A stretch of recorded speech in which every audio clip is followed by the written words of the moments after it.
Hey there, Captain Mutant here. This is it. This is the flagship of the Galaxy Squad theme, the mighty Galactic Titan. This was a big set, as was customary for this theme. Each set included both factions, even though the enemy had to be much smaller than the main attraction.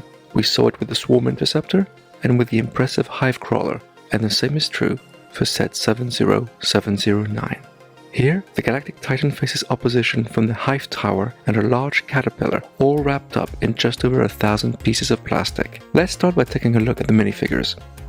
The insects will be defending themselves with the Mosquitoid, which we've already looked at in detail when I reviewed the Swarm Interceptor. It's still an excellent and detailed figure, which I like very much. Helping it out is the Mantisoid, which I talked about in my review of the Hive Crawler. Again, my feelings about it haven't changed.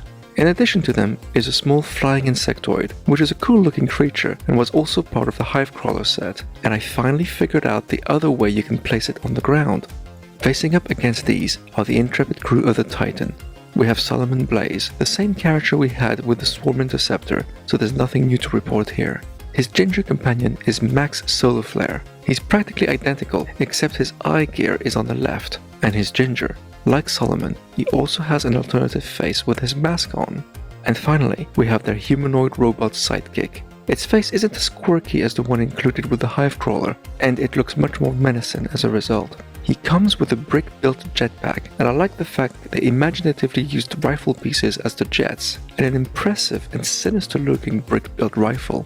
But enough about the characters, let's get building. The Hive Tower is a simple construction.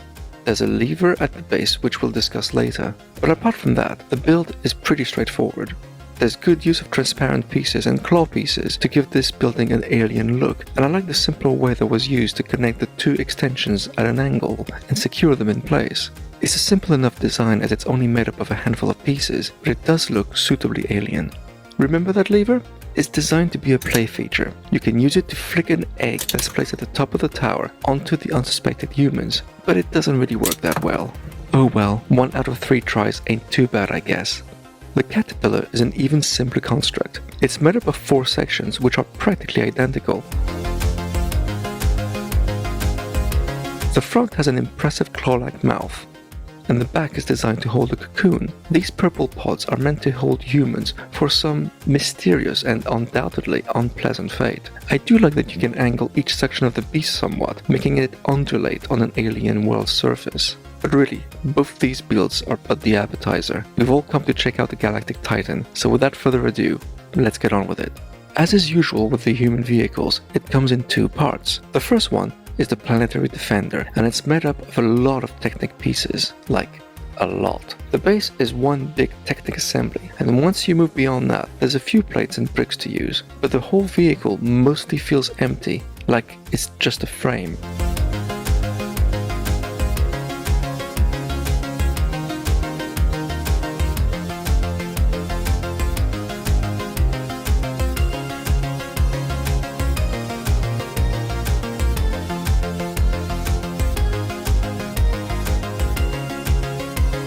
I do like the way the front of the cockpit with the dome windscreen is built and attached. But as you can see, as the connectors for the wheels are being placed, there really is nothing inside that thing. The large round stickered pieces give the Defender some much needed detailing. There's also a dual cannon, which is a separate assembly and is designed to fit inside the Defender. Then, the large wheels and rubber tracks make up the vehicle's overall look. I'm a bit disappointed by this construction. Yes, you can lift the cannons up and down, but it's a big vehicle, and it really feels like a hollow shell in many ways, and it definitely looks better from the front than the back. There is a play feature. You can launch the cannon's projectiles, and they work infinitely better than the poor Hive Tower's catapult. Okay, so how will the second part of the human arsenal fare? Let's tackle the Deep Space Destroyer. First off, there's very few Technic pieces, which is most welcome as far as I'm concerned.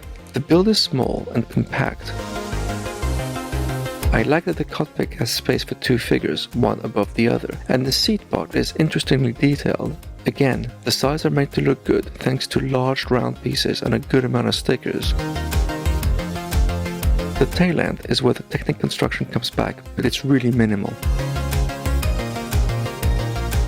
The destroyer does however make use of a huge round piece, which is an essential part of the overall look, as well as large engine propulsion pods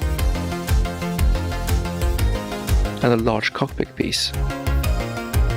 The wings are separate assemblies, which are more complex than they seem, especially the underside, which was a little tricky to build.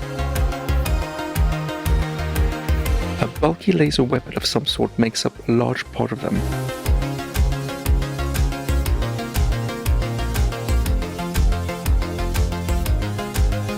The static landing gear is attached here, as well as a flick missile. When complete, the Deep Space Destroyer does look pretty good. It has a nice shape, and I like that the wings can rotate. It's definitely my favorite part of the whole set. When the Defender and Destroyer are put together, they form the Galactic Titan. At first glance, the vehicle does look pretty good in that combination, but unlike the other human vehicles in this theme which I reviewed, they're not connected together. The Destroyer just rests on the Defender. It's not attached in any way, which in my mind defeats the very idea of this theme. Plus, one thing that bugs me is that the Destroyer's cockpit faces the opposite direction to the Defender's. It's always looking back as the Defender ambles along on the planet's surface. Add to that the fact that the Defender is totally vulnerable while it's carrying the Destroyer, as its dual cannons are inaccessible. If trouble does arise, the only weapons available are the Destroyers, which are facing backwards. So overall, the Insect's outpost is small, with a play feature that's less hit and more miss. The Caterpillar looks okay, but is fairly basic. The two human vehicles are actually separate vehicles, and although they look good combined, they're still separate in every conceivable way. The Planetary Defender feels too much like a hollow frame to me, and really, the only part I really liked was a Deep Space Destroyer, with its sleek look and build. Because of this, I feel I have to award the Galactic Titan 2 tentacles. That's all I have for today. Let me know what you think in the comments. Don't forget to add your support to my LEGO Ideas proposal, the link is in the description, and I'll speak to you next time.